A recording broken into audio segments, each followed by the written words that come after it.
Assalamualaikum, this is Hadika Wali. Hope you all are doing well. In this channel, I will upload all the videos related to education. As much as I have knowledge, I will try my best to share it with you. In today's video, I will tell you about Cantor's assertive discipline theory. So, let's start. Assertive discipline is a structured system to enable teachers to manage their classroom. Assertive discipline basically क्या है, एक structured system है जो teachers को इस काबिल बनाता है कि वो अपनी क्लास को मैनेज आउट कर सकें. ये बेसिकली फोकस आउट करता है कि टीचर जो हैं वो क्लासरूम के अंदर पॉजिटिव बिहेवियर मैनेजमेंट स्ट्रेटेजी जो है वो अपनाएं, ना कि डिक्टेटोरियल स्ट्रेटेजी. डिक्टेटोरियल स्ट्रेटेजी क्या होती है कि टीचर जो है वो अपनी हुक्मरानी ना दिखाए, टीचर जो है वो डिक्टेटरशिप ना दिखाए, टीचर जो है वो बिल्कुल ही ऑथराइज ना बन जाए, विजिबिलिटी दिखाए अपने पढ़ाने में, फ्लेक्सिबिलिटी दिखाए. ठीक हो गया. Cantor's proposition is that the teacher has the right to decide what is best for their student. Cantor's का जो proposition था वो इस चीज़ पे था कि टीचर के पास इस चीज़ का राइट है कि वो डिसाइड कर सके कि मेरे स्टूडेंट्स के लिए क्या चीज़ सही है और क्या चीज़ गलत है, और वाकई टीचर्स के पास इस चीज़ का राइट होना चाहिए. ठीक है, कि वो अपने बच्चों को ऑब्जर्व करके, अपने बच्चों की जो है वो असेसमेंट करके इस चीज़ का अंदाज़ा लगा सकें कि मेरे बच्चों के लिए क्या चीज़ ठीक है और क्या चीज़ गलत है. And that no student should prevent any other from learning. The teacher should very clear boundaries as to how they accept their students to behave and walk. ठीक है, आप कहते हैं कि टीचर्स को चाहिए कि वो एक क्लियर कट बाउंड्रीज बना दें कि स्टूडेंट को इस काम के लिए कैसा बिहेव करना चाहिए. ये बेसिकली टीचर का काम होता है कि क्लासरूम में अफेक्टिव डिसिप्लिन, क्लासरूम में असर्टिव डिसिप्लिन को उसने कैसे मेंटेन करना है, क्लासरूम में एक पॉजिटिव इन्वायरमेंट कैसे क्रिएट करना है. ये बेसिकली एक टीचर का काम होता है. टीचर को चाहिए कि बाउंड्री सेट कर दे कि मैंने किस तरह से बच्चों को किस काम के लिए कैसे बिहेव करना सिखाना है. ठीक हो गया. The student should know what these boundaries are. Any deviation should be met with an assertive action from the teacher. However, if the teacher gives a firm, clear instruction and those instructions are met, they should be followed by positive reinforcement. See Skinner's above. Skinner की कहते हैं कि आप लोग theory देख लें जो मैंने भी स्किनर्स की जो ऑपरेंट कंडीशनिंग थ्योरी जिसमें मैंने आप लोगों को पॉजिटिव रीइंफोर्समेंट के बारे में और नेगेटिव रीइंफोर्समेंट के बारे में बताया था. कहता है कि अगर आप लोगों ने जो है पॉजिटिव रीइंफोर्समेंट देखनी है कि टीचर जो है वो किस तरह से अपने स्टूडेंट्स को पॉजिटिव रीइंफोर्समेंट की तरफ ले जाता है. लाइक बच्चे ने अगर अच्छा काम किया तो उसको कैसे पॉजिटिव रीइंफोर्समेंट मिल रही है. लाइक वहाँ पर रैट की उसने एग्जांपल दी हुई थी कि रैट ने जो है वो अपने एक्शंस के जरिए वो लिवर खोल लेता है तो वो जो है उसको फूड जो है हम लोग दे देते हैं. तो इसी तरह ही जो है अगर हम लोग उसको डेली लाइफ में अपनी एग्जांपल पुट करें तो बच्चा जो है वो अगर अच्छा काम करता है, बच्चा जो है वो टाइम पे स्कूल आता है, जो टाइम पे होमवर्क करता है, तो टीचर उसे एज अ रिवार्ड जो है वो एक तो उसको क्लास में अप्रिशिएट करना भी एक बहुत बड़ा बच्चे के लिए रिवॉर्ड होता है. दूसरा, बच्चे को कोई भी इनाम दे देना, कोई चॉकलेट दे देना या कुछ भी दे देना, बच्चे को कोई चार्ट का क्राउन बना के दे देना, तो ये एक पॉजिटिव रीइंफोर्समेंट में आ जाता है. तो any deviation from the instruction should be met with the negative consequences that the student has prior knowledge of. ठीक है, कहते हैं कि अगर आप लोगों ने बच्चों को कोई पनिशमेंट की सूरत में आप लोगों ने कोई करना है तो आप लोग उसको नेगेटिव रीइंफोर्समेंट देते हैं. लाइक बच्चे ने कोई गलत काम किया है तो आप लोग उसको पनिशमेंट की सूरत में भी ये काम सिखा सकते हैं. आगे असर्टिव डिसिप्लिन के मेथड क्या है. Make the rules very clear, don't be ambiguous. ठीक है, आप कहते हैं कि जो आपके रूल्स हैं वो क्लियर कट होने चाहिए. Recognize when student behave correctly and praise. कहते हैं कि तस्लीम करें कि स्टूडेंट जो है वो अगर करेक्टली बिहेव कर रहा है क्लास में, उसको बाकायदा उसकी तारीफ की जाए. ठीक है, उसको अप्रिशिएट किया जाए. Be specific when praising student, make sure they know why they are being praised. कहते हैं कि जब आप लोग बच्चे की तारीफ कर रहे हो तो ये भी आप लोग इस चीज़ का भी मेक श्योर करें कि बच्चे को क्या पता है कि उसकी इस काबिलियत के बारे में, उसकी इस एबिलिटी के बारे में तारीफ की जा रही है. ठीक हो गया. Reward एक्सपेक्शनल behaviour. ठीक है, कोई भी उनका बिहेवियर अगर वही मैंने आप लोगों को पहले बात बताई है कि बच्चों ने अगर कोई अच्छा काम किया तो हमने उसको पॉजिटिव रीइंफोर्स करना है तो बच्चे को कोई रिवॉर्ड की सूरत में किया जाए. Be clear of the consequences of bad behaviour. Always follow through with the consequences of rule breaking.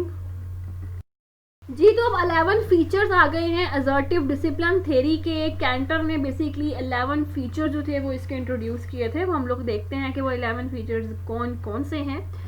First है जी the right to learn. Canter introduce the concept of students rights to classroom discipline theory. ठीक हो गया। According to Canter, well behave student have the right to learn in a classroom without distraction. उसके मुताबिक कहता है कि well behave student जो है वो क्लास में आता है, वेल बिहेवियर है उसका, अच्छी तरीके से काम करता है, टाइम में आता है, रूल्स और रेगुलेशंस को फॉलो करता है, तो उसका राइट है कि वो क्लासरूम में विदाउट डिस्ट्रैक्शन पढ़ सके। This means that the teacher must discipline poorly behave student in the best interest of the rest of the class. कहते हैं कि अब ये टीचर का काम है कि जो पुअरली बिहेव कर रहे हैं क्लास में, तो उसको कैसे टीचर ने जो है वो हैंडल करना है। ठीक हो गया। आगे है, Canter also note that student have the right to learn from a caring teacher who has their student best interest at heart. कहते हैं कि स्टूडेंट का ये भी राइट है कि जो केयरिंग टीचर है, केयरिंग टीचर के जो है वो उसमें अंडर बच्चा पढ़े और बच्चा जो है कुछ ना कुछ सीखे। अब ये टीचर का काम है, उसने किस तरह से क्लास को मैनेज करके चलना है, क्योंकि क्लास में आप लोगों को वेल बिहेव बच्चे भी मिलेंगे, बदतमीज बच्चे भी मिलेंगे, नालायक बच्चे भी मिलेंगे और लाइक बच्चे भी मिलेंगे। अब उनको हैंडल आउट कैसे करना है, उनकी ग्रुपिंग कैसे करनी है, उनको बिठाना कैसे है, उनको कह लो कि उनको कहते हैं ना कि केयर आउट उनकी कैसे करनी है, तो ये सब कुछ एक टीचर का काम है। The right to teach, teacher should be given the same right to a peaceful working environment as other professionals. Students who misbehave or rude undermine a teacher's right at work. Teachers also deserve the support of their administration and manager as well as their student parents. अब कहते हैं कि teacher का भी काम है कि उसको भी राइट है कि वो अच्छे तरीके से पढ़ा सके। अगर क्लास में कोई मिसबिहेव कर रहा है तो टीचर का फर्ज बनता है कि उनके पेरेंट्स को जो है वो रिकॉल किया जाए, उनको बताया जाए कि आपके बच्चे ने यहाँ पे मिसबिहेव किया है, यहाँ पे उसने मिसकंडक्ट किया है, तो अब हम इसको क्या परमिशन देंगे, सॉरी क्या इसको हम लोग जो है वो पनिशमेंट दें। तो ये सब कुछ जो है ये टीचर का भी राइट है कि वो अच्छे तरीके से पढ़ा सके और स्टूडेंट का भी राइट है कि वो अच्छे तरीके से लर्न कर सके। जी, तो आगे है, teachers must be in control.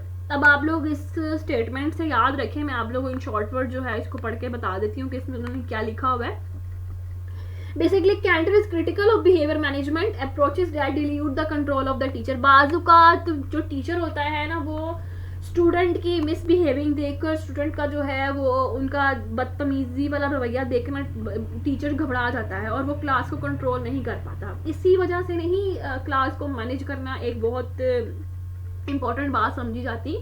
और जो हमारे जितने भी इंस्टीट्यूशंस होते हैं वो जब इंटरव्यू लेते हैं और वो हम बाकायदा ये क्वेश्चन भी करते हैं कि आप लोग जो है वो कितने इस काबिल हैं कि वो क्लासरूम को किस तरह से मैनेज कर सकते हैं, आप लोग किस तरह कम्युनिकेट करके दूसरों के साथ चल सकते हैं। तो ये एक बहुत ज़्यादा एक क्रिटिकल सा क्वेश्चन क्रिएट हो जाता है और ये वाकई टीचर्स के लिए जो है हैंडल करना बदतमीज़ बच्चों को भी, वेल बिहेव बच्चे तो चैलेंजिंग हो जाते हैं क्योंकि उन्हें पता है कि हम लोग पढ़ने की हैसियत से आए हैं, हम लोगों ने पढ़ना है और हमने पढ़ के अपने घरों को जाना है। लेकिन कुछ बदतमीज़ बच्चे ऐसे होते हैं कि कोई ना कोई ऐसा एक्ट कर देते हैं कि बच्चा जो है वो पर्सनली बागी हो जाता है टीचर के, हम लोग किस तरह से क्लास को जो है वो हैंडल आउट करें। तो ये टीचर्स की ही ड्यूटी है कि क्लास को किस तरह से उन्होंने सेफ्टी इन्वायरमेंट जो है वो क्रिएट करना है ताकि बच्चे जो हैं वो एक सही सिक्योरिटी के साथ, सेफ्टी के साथ यहाँ पे तालीम हासिल कर सकें। किस तरह से उन्होंने क्लास को कंट्रोल करना है, क्लास के इन्वायरमेंट को कंट्रोल करना है, कि बेसिकली एक टीचर का ही काम है।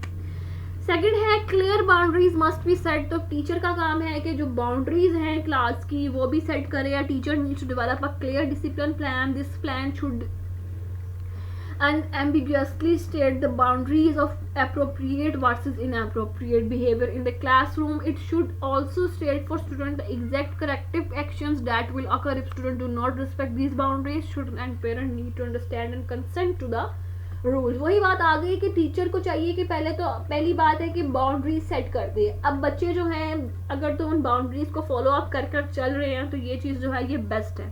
लेकिन अगर कुछ जो बच्चे हैं वो मिसबिहेव कर रहे हैं, क्लास की बाउंड्रीज को तोड़ रहे हैं, मीन के वो अच्छे तरीके से काम नहीं कर रहे, तो आप लोग उनके पेरेंट्स से कंसेंट करें, उनके पेरेंट्स को जो है उनकी ये मिसबिहेविंग के बारे में बताएं, तो आप लोगों के लिए कोई प्रॉब्लम भी नहीं रहेगी। ओके जी, नेक्स्ट है जी पॉजिटिव रीइंफोर्समेंट। यहाँ पे भी वही बात है कि जी बच्चा अगर अच्छा एक्ट करता है, अच्छा काम करता है, तो उसको जो है उसको पॉजिटिव रीइंफोर्स किया जाए, उसको रिवॉर्ड की सूरत में रीइंफोर्स किया जाए, उसकी जो कह लो कि एक्नॉलेजमेंट है उसको रिकॉग्नाइज किया जाए, उसको तस्लीम किया जाए, उसको रिस्पेक्ट दी जाए क्लास में, उसको अप्रेस किया जाए। तो ये सब कुछ Positive repetition, like positive reinforcement, positive repetition involves publicly acknowledging positive behavior. Furthermore, it involves repeating instructions and explicitly stating the positive behavior in the statement of recognition. Examples of restating rules in acknowledgement includes ये example है आगे से वही बात आगे जिस जैसे positive reinforcement होती है वैसे ही पॉजिटिव रेपिटेशन होती है. इसमें बेसिकली इन्वॉल्व होता है पब्लिकली हम लोग एक्नॉलेज कर देते हैं पॉजिटिव बिहेवियर को, तो ये सब कुछ जो है वो चलता है जी. तो नेक्स्ट है फर्म कॉन्सिक्वेंसेज. जैसे कैंटर ने पहले ही हाईलाइट कर दिया था कि जो जितने भी प्रोएक्टिव और पॉजिटिव डिसिप्लिन होते हैं ये आइडियल होते हैं. जब स्टूडेंट जो है वो ओवरस्टेप करता है बाउंड्रीज को तो कहते हैं कि कॉन्सिक्वेंसेज को भी तभी फॉलो अप कर देना चाहिए. तो these consequences must be return down in advance. कहते हैं कि जितने भी कॉन्सिक्वेंसेज होते हैं ये बेसिकली रिटर्न डाउन होते हैं पहले से ही और इनको अप्लाई किया जाता है तमाम स्टूडेंट में इक्वली. ये नहीं होता कि अब कोई वेल बिहेव बच्चा है और वो कह लो कि उसने बदतमीजी कर दिया तो उसके लिए ये पनिशमेंट नहीं होगी. नहीं, सबके लिए पनिशमेंट जो है वो इक्वली ही मैनेज होती है. ठीक है. By following through with your consequences plan student learn that the rules are serious and must be respected. Behaviour should be taught through modelled and direct instructions. ठीक है. अब आप लोग इस स्टेटमेंट से याद रखें जो बिहेवियर है बेसिकली उसको बेसिकली पढ़ाया जाए मॉड्यूल और डायरेक्ट इंस्ट्रक्शंस के तरीके से. Sorry, it is not enough to simply enforce rules with rewards and punishment to earn the respect and trust of student. Teachers should always behave within the guidelines of the rules they have set out for. Student कहते हैं कि ये चीज़ enough नहीं है कि सिर्फ और सिर्फ सिंपली तरीके से बच्चों को इन्फोर्स कर दिया जाए कि आप लोगों ने इन रूल्स और रेगुलेशंस पर जो है वो अमल करना है तभी आप लोगों को रिवॉर्ड या पनिशमेंट दी जाएगी. कहते हैं कि बच्चों से रिस्पेक्ट अर्न करना जो है या बच्चों पर अपना एतमाद कायम करना ये एक मेन जो है वो काम होता है. कहते हैं कि टीचर्स को हमेशा से गाइडलाइंस फॉलो करनी चाहिए कि बच्चों को किस तरह से रूल्स और रेगुलेशंस सिखाई जाएं. बच्चों में जो है रिस्पेक्ट लेवल जो है वो कैसे गेन किया जाए, बच्चों में अपना जो ट्रस्ट है वो कैसे डेवलप किया जाए. ये बेसिकली एक टीचर का ही काम है डेवलप करना. These includes modeling positive and respectful behavior at all times so students see how it's done. Furthermore, teachers need to directly instruct students on how to behave by explicitly repeating the rules and insisting upon them being followed. It is possible to teach difficult student. अब जाहिर है अब आप लोग एक institution में पढ़ाने आए हैं, आप लोग एक क्लासरूम को पढ़ा रहे हैं, तो अब आपने क्लासरूम में हर किस्म के बच्चों को फेस करना है. आपने वेल बिहेव बच्चे को, इंटेलिजेंट बच्चे को भी फेस करना है, आपने दूसरी तरफ जो है वो बदतमीज़ बच्चों को भी फेस करना है, आप लोगों ने नालायक बच्चों को भी फेस करना है, आप लोगों ने मिडल बच्चों को भी फेस करना है. तो ये तो बेसिकली पॉसिबल है कि आप लोगों ने जी हर किस्म के बच्चे को फेस करना है और आप लोगों ने डिफ़िकल्ट स्टूडेंट्स को कैसे पढ़ाना है. ठीक है. बच्चों को तो पढ़ाना तो बहुत ही आसान है. बात तब बनती है कि जब हम लोग क्लास को मैनेज करके चले इक्वली, तो बेसिकली ये बात इसमें आ जाती है. तो Canter's original research in classroom management took place with students with special needs. Based on his work, Canter argued that most student will react well to an assertive discipline approach including more difficult student. Proactive discipline is better than reactive discipline. अब उसका एक ये भी था feature कि जो proactive discipline होता है वो रिएक्टिव डिसिप्लिन से ज़्यादा बेहतर है. The proactive discipline involves anticipating poor behavior and making a plan on how to prevent it. Reactive discipline involves waiting until a student has misbehaved before coming up with a disciplinary response. Assertive discipline prioritize proactive strategies such as setting up classroom rules and praising positive behavior. ठीक हो गया.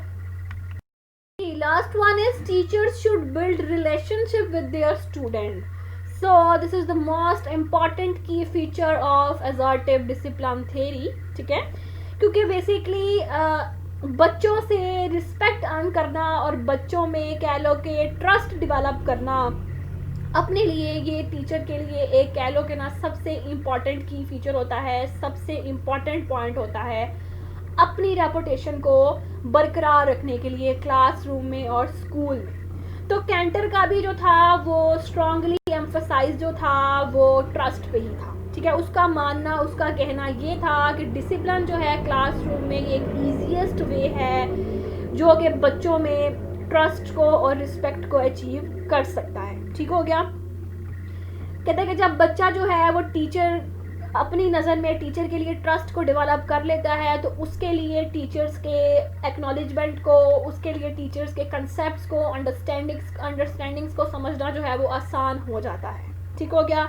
Cantor state that trust can be built through getting to know students, greeting them by name, learning about their interest, having personal one-to-one conversation with them, acknowledging birthday and special events, and getting to know their parents well. अब कहते हैं कि बच्चों में हम लोग कैसे जो है ट्रस्ट जो है वो बिल्ड आउट कर सकते हैं। कहते हैं कि स्टूडेंट्स के बारे में जानें, स्टूडेंट्स के नाम याद करें, स्टूडेंट का जो इंटरेस्ट है उसके बारे में थोड़ा बहुत, क्योंकि कुछ टीचर्स अक्रूव होते हैं, वो टीचर बच्चों के बारे में कुछ समझते सोचते नहीं है, बच्चे उनके बारे में ऑब्जर्व कर लेते हैं जी, अपने जो पॉइंट ऑफ व्यू वो बना लेते हैं, सर्च कर लेते हैं कि टीचर तो बहुत सड़ियल है यार, इसने पढ़ाना और चले जाना है।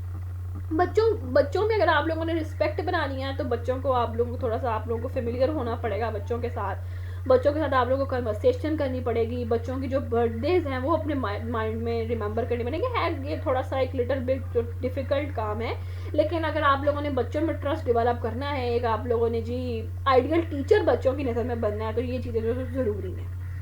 स्पेशल इवेंट्स जो हैं वो याद रख लिए जाएँ, बच्चों के पेरेंट्स के बारे में जो है वो जान लिया जाए, तो ये सब कुछ जो है ये बच्चों में ट्रस्ट डेवलप करने के लिए, ट्रस्ट को बिल्डअप करने के लिए, रिस्पेक्ट अर्न करने के लिए, तो ये एक मेन इंपॉर्टेंट थिंग्स थी। ठीक है, तो ये था जी आज का लेक्चर। कैंटर्स की डिसिप्लिन असर्टिव थ्योरी जो है वो मैंने आज आप लोगों को बताई है। ठीक है, होप्स वो आपको बहुत अच्छे तरीके से समझ आया होगा और आप लोगों के माइंड में 11 की फीचर्स जो हैं वो बैठ गए होंगे। तो अपना बहुत ज़्यादा ख्याल रखिएगा, दुआओं में याद रखिएगा। टेक केयर, अल्लाह हाफ़िज़।